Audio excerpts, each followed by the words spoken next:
السلام علیکم ورحمۃ اللہ وبرکاتہ۔ بسم اللہ الرحمن الرحیم۔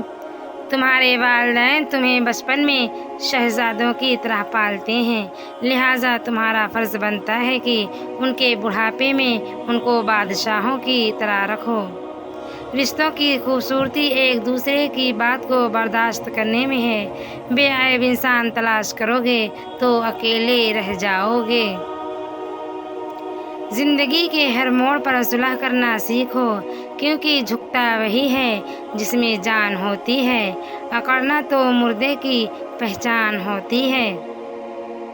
جب بھی تم چاہو کہ تمہاری دعا عرش تک پہنچے اور مستجاب ہو جائے تو پہلے اپنے والدین کے لیے دعا مانگو۔ اگر کوئی تم سے بھلائی کی امید رکھے تو اسے مایوس مت کرو، کیونکہ لوگوں کی ضرورت کا تم سے وابستہ ہونا تم پر اللہ کا خاص کرم ہے۔ ہمیشہ اخلاق سے بات کرو، کیونکہ انسان پر سب سے زیادہ مصیبتیں اس کی اپنی زبان کی وجہ سے آتی ہیں۔ ساری دنیا کے سارے لوگ تجھے اپنے فائدے کے لیے چاہتے ہیں، صرف تیرا رب ہی ہے جو تجھے تیرے فائدے کے لیے چاہتا ہے۔